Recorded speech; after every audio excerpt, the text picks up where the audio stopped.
Yeah, we're going to be doing the Goldfield mine tour today. All of that was done by a guy working in a hoist house. He had made $5 a day doing that. And in 1893, you couldn't get better pay than that. Average was $1 to $2, so he was doing pretty good with the $5. He'd listen to bells and whistles. That's how he knew which level to take him down to, or bring him back up from. Same with the gold. He took care of all of that stuff. Alrighty, so the town of Goldfield, it all started in 1892. There were 4 men who had found gold out here, and it took just 1 year for 1,000 people to show up. That was higher than the population of Phoenix and Mesa put together at that time. I thought that was a little wild because those places are pretty darn big today. The mine, it went down 1,058 feet deep, 7 different levels throughout the whole thing. So that's as tall as the Empire State Building is. From top to bottom, it took you 40 minutes in those elevators to get down there. I'm hoping they all got along pretty good. Also, hope nobody farted in there. Oh, that'd be terrible tasting what they had for dinner the night before. The miners, when they showed up to work, they were provided with a gallon of water and 4 candles. Those candles were 5.5, 6 inches tall. That's all that they had. They would work down in the mine for 10 to 12 hours a day, being paid $3 a day for that work. I know it doesn't sound like a lot today, but in 1893, that was still pretty good money. With those drills, they're going to come down. This was a blasting pattern that they used. So there's about 21, 22 holes. They're going to drill each hole deep enough to put 6 to 8 sticks of dynamite about this size into all but one. The center one right here would be left empty. That's for the pressure to be released once the dynamite is flowed. Anybody want to take a wild guess on what this was? Stove. Oh, you don't want to eat out of this one. Think the other end. Oh, there's the toilet, huh? It's the toilet for the miners. This room here gives you guys an idea of what a main room would have looked like. The town of Goldfield, it only ran for 5 years. Within that 5 years, though, they pulled $2.5 to $3 million in gold out of it. But he was still breathing and moving around on his own. Wow. He actually had to calm them down because they got this tiny little hole opened up and they were trying to pull him through it. He said, calm down, give me a bar, let me work on it from this end. I thought that was amazing. Oh my gosh. This is amazing. All he had was water and a couple of candles. It was a gallon of water and those 4 candles. What he did was eat the candles. And doing that, it slowed down his metabolism and made it to where his system didn't shut down on him without food. Candles today will not work the same way. I, for one, have already thought of it. It's like, that's a good diet, 50 pounds in 13 days. Where do I sign myself up for that? Candles back in those days, they were made out of animal tallow or beeswax. And this was the second cave-in where he ate candles and survived both of them. Wow, nice. I don't know if they knew that they were going down too deep or if they weren't paying attention, but there's an aquifer underneath that mine. And as soon as they tapped into that water, it starts flooding from the ground up. You guys will see this pump right back here. They had quite a few pumps like this in the mine. And from what I've read, they took turns pumping out the water. They were doing a good job keeping up with it, up until monsoons rolled through. It rained for 4 to 5 days straight. They had water coming from both directions at a pace that they couldn't keep up with. The mine shut down, the people in town packed up and moved on, and that was the end of Goldfield, just like that. They tried again in 1920 using automatic pumps. That lasted for a good 6 years. They got $1 million more in gold out of it during that time. And then they had discovered that it was costing double to pump the water than what they were making in gold. So they pulled the plug and that's all she wrote. That's all. So we just came out of the mine tour. Took about half an hour. There's the last dig stuff there. Things laying everywhere. But we're gonna walk around again a little bit. See if we missed some other things from yesterday. You want your picture in front of the jail? I think you need to have your picture in front of the jail. That's not unusual for me to be there. Yeah, right.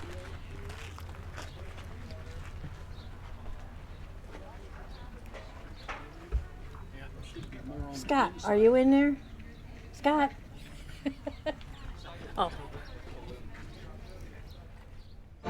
So we are at a place called Oregon Pizza. And as you can see and hear, there's a guy playing an organ. Go over there. So once I get in this doorway, I'll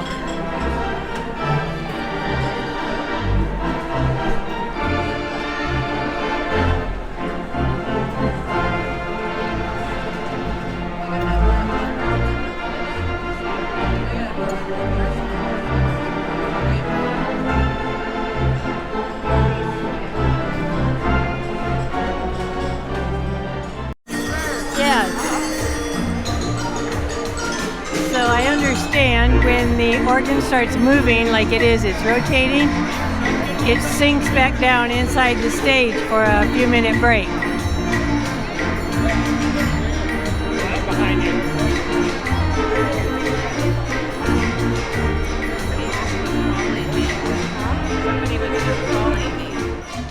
So we walked around the other side of the building, and these are the fans that run all of the organs up there, and all of the everything that's run by air is done in this room.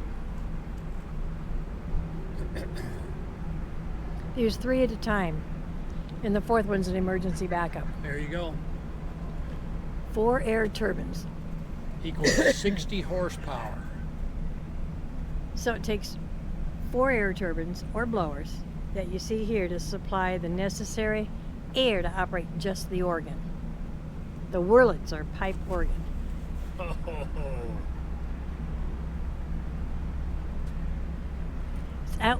Its output, is equal to 60 horsepower or 44,760 watts of electrical power. Oh my gosh, look at that. They are huge.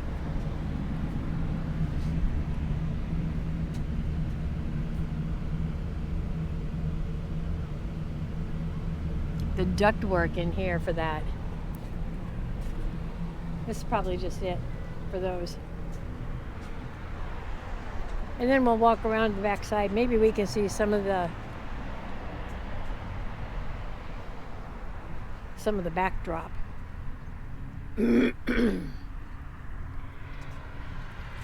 All the piping. We were told by another customer here that the building was built around all of the pipes. I can see why. Okay, it's the 2nd of February. We are in Benson, Arizona. And we're going to go check out the town, see what it has to offer, as soon as I can get my door shut. And then we'll got some tours of caverns set up and a movie set. But here's a look at what's off the back side of our RV. It's really a nice day out today. We're here for a week, but there is not much out here. Seems like everybody puts all their stuff out back here because there's just not room. The little post here is the end of our site next to this park model. Tiny home on wheels. And here's the other one. So there's not much room to do anything at the site. You could always bring your lawn chairs up here, but other than that, setting the picnic table up, things like that, we'll probably have to do out back. But here's a look at what's on this side of this campground. Butterfield stage stop. We're gonna go this way. This is the Boot Hill Graveyard. Right. To the legendary, no less.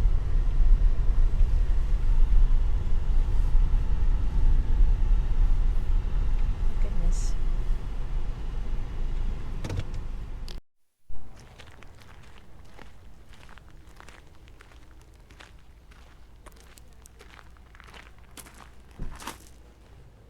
Been busy today?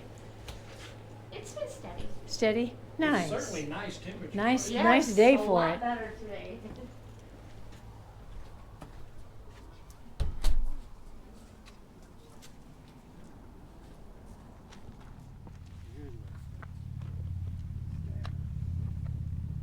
$18.81. I'm really looking for something before $18.81 now. Boy, this is the whole family. This is the ones that were at the shootout at the Uh-huh. arcade corral. Shootout. People donated some money to us. Yep.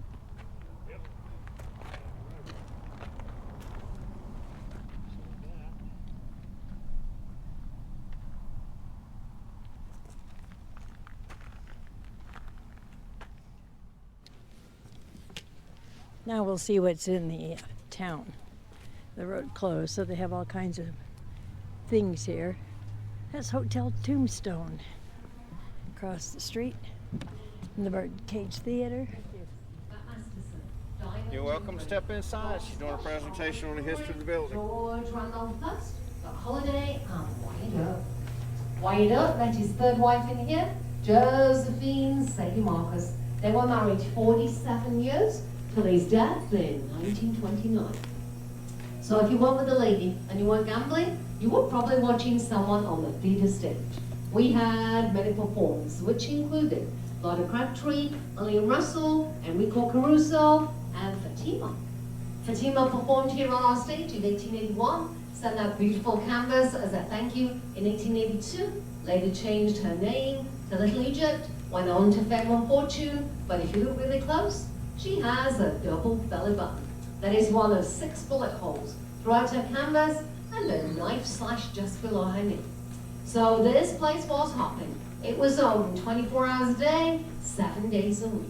The men would be stood at this beautiful original belly up bar from Pittsburgh, Pennsylvania, shipped all the way around the Horn of South America on the Star of India to Guaymas, Mexico, and then wagon trade in for the grand opening December 26, 1881.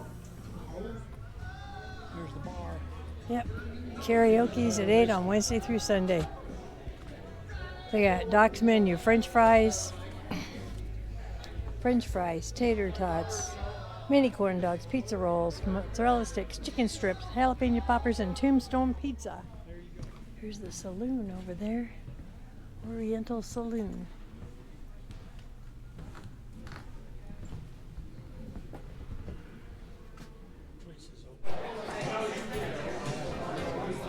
What's the name of this? Big Nose Kate's. Big Nose Kate's. Big Nose Kate's Saloon.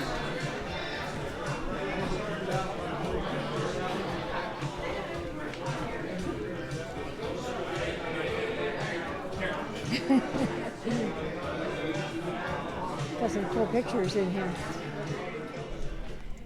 We are now here at the Mescal movie set where Tombstone and Quick and the Dead and approximately 80 other movies have been filmed here. So we're going to do the tour of the town and also the artillery Civil War reenactment. So just giving you a quick look, and we'll give you more in a bit. We're so glad you all came out to see us. I do have a few housekeeping items for you to know. There is no smoking on the set. If you need to smoke, you need to come back out here. Please try and stay in a bunch with us. There are some places that are not safe. We've tried to mark off everything.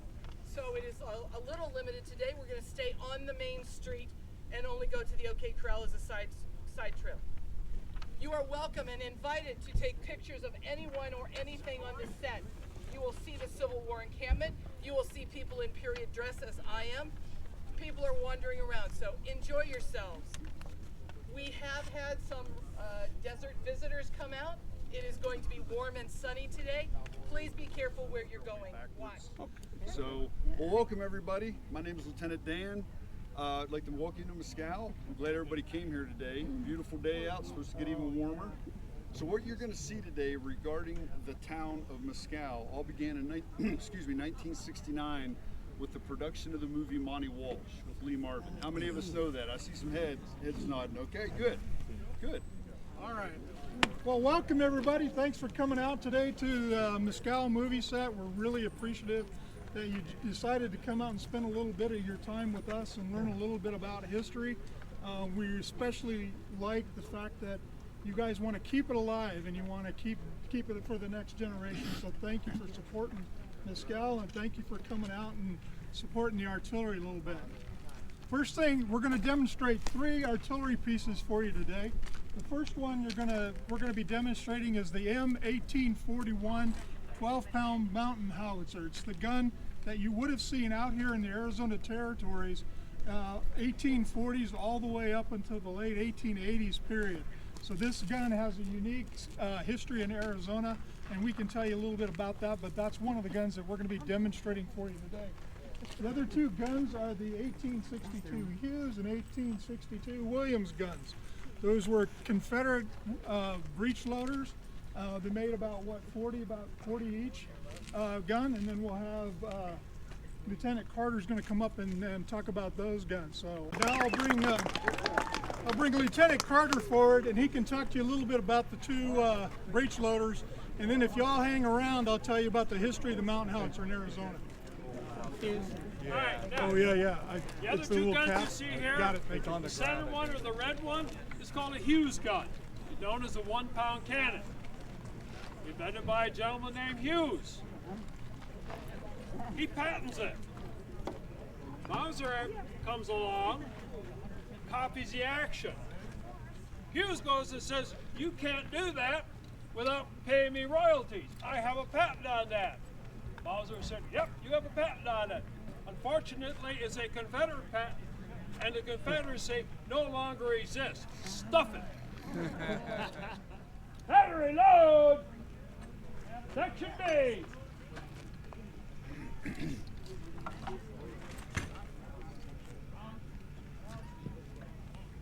Ready? By the pace, from the left, no interval. Ready, fire!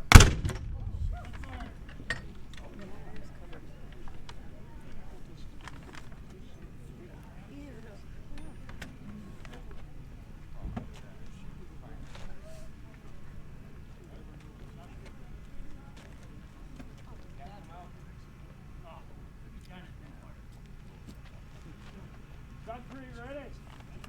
Fire! Section B, reload! Got 3-round volley, left, 2 right! Report when ready! Ready? Fire!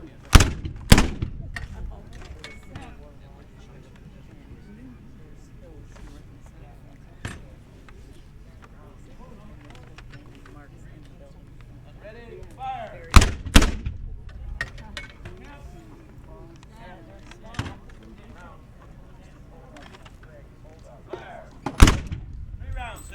Very good. Hold up. Hold. Yeah, hold.